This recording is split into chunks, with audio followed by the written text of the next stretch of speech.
Hello and welcome back to my channel. In this video, I'll be showing you how to create ISO files from any file you have. So what is ISO files? Okay, before we go into that, let me show you what an ISO file looks like. So I'll go to games, click on Mass Effect. Okay, before that, this Dishonored is an ISO file. If I keep my cursor on it, you are seeing disk image file. Amazing Spider-Man, same thing. If I go to Mass Effect, this is Mass Effect 1. It's still showing as a disk image. So when you have files like this Dragon Ball Z, and if you want to install, you always have to open several folders and then click on setup. It's quite boring. Well, meanwhile, for something like this Amazing Spider-Man, you just have to open it up and you see your setup. You click on the setup and start installation. Now from this side, you are seeing it as though you inserted a disk drive into your PC, which is quite better. When you are done, you can simply eject and everything is okay, unlike always having to open your RAR file or zip file before you can start installation of anything. Now ISO simply means International Organization for Standardization, and this its type is just to display as a disk image. So instead of having to put a disk into your PC, creating something like this makes it easier for you to access your files without always having to insert that particular disk into your PC every time. So what I did was I took most of my files back then and made a good number of them into RAR file and ISO files, so that if I want to install it later on, I won't have to start looking for the disk and several other things like that. Now, another reason for ISO files is that when you have ISO, you are heavily protected from malware. All those malware that can turn your setup files, your exe files, from any file size to something like 852 kilobytes, which is one of the most common, or 512 kilobytes. It will always shrink it. And the problem is, on the system it shrunk the exe file, it will still be usable, but on another system you will not be able to use it. And if the person's antivirus, Windows Defender, or whatever they are using is very active, it will definitely delete it, because it has already been corrupted by the malware that attacks your PC. So this keeps you safe. Now we'll be using this for practice. This Mass Effect 2, the setup is already here and everything. Now what you have to do is you have to connect to the internet.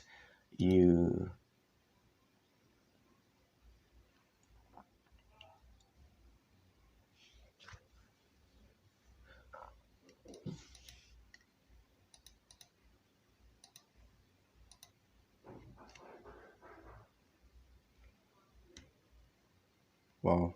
Okay, it should be on now, and we are in. Not yet. Okay, we are in. So you go to their official website, powerISO. Currently, this is my best ISO creator. You have to buy, it's not that costly. So the 32 bits is 4.4 something MB. The 64 bits is 4.5 MB. It's not even up to 4.5 MB, so it's something you can easily download and start using. The free version will still allow you to create some ISOs, but if you want to create more and without all those trials popping up, you have to pay and get it. So if you don't know which one is suitable for your PC, check the link in the description below on how to know the exact bits, the exact architecture your PC runs on, be it your laptop on your PC, or your desktop computer. So I'll just give you a preamble, but if you want to understand it better, please click the link in the description below and watch the video. So for the system type, mine is 64 bits operating system on an 64-bit processor, meaning my system is, the architecture is 64 bits and the operating system is 32 bits. If your operating system 64 bits, sorry, if your operating system is 32 bits and you are running it on 64, that means you are devaluing the PC.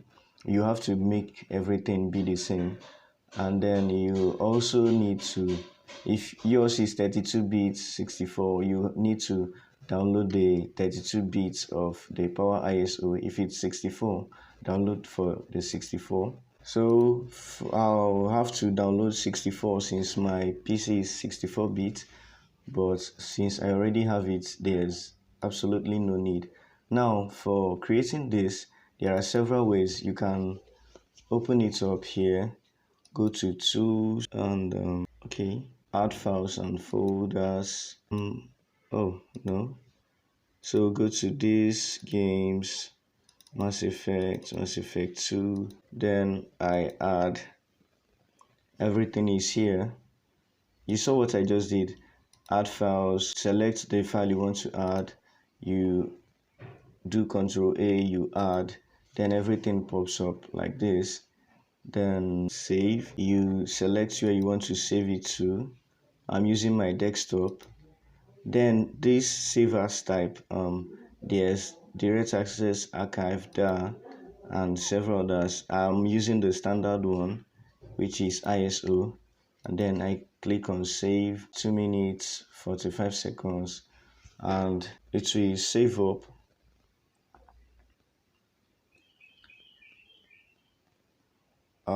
I don't think we'll be able to wait for it, so I'll cancel and show you the next means of doing it. So for this one, just go to the file you want to make an ISO, right click. For Windows 11, you have to click on show more options. On Windows 10 and others, everything will pop up like this. You go to powerISO, add image file. It automatically brings you here. I prefer using this type. Then I'll select standard image. It's saving to this place. It's saving to games, Mass Effect, blah blah blah blah blah. Same as this, games, Mass Effect 2, blah blah blah. If you want to change it, you can just click on it, go to your desktop, then it's already on your standard ISO images. You click on save, you click on OK, and seems like this is faster, right? It is. So that's just it. Let's wait it out since it shouldn't take time. This is how to create your ISO, and you just allow everything to continue, and within a very short time you are done.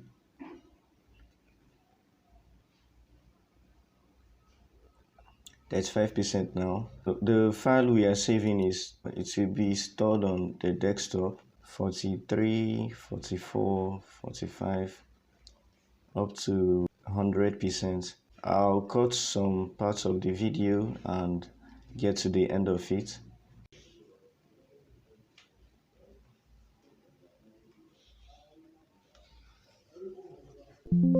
So the stuff is done. As you can see now, you have Mass Effect 2. When I click on it, it opens up and I can easily access my setup files and everything. It's now almost the same. It's now the same with the Mass Effect 1. Merely looking at it, they are the same. This is Mass Effect 2, this is Mass Effect 1. They are now in ISO file. This is how to create an ISO file. See you in the next video. Bye.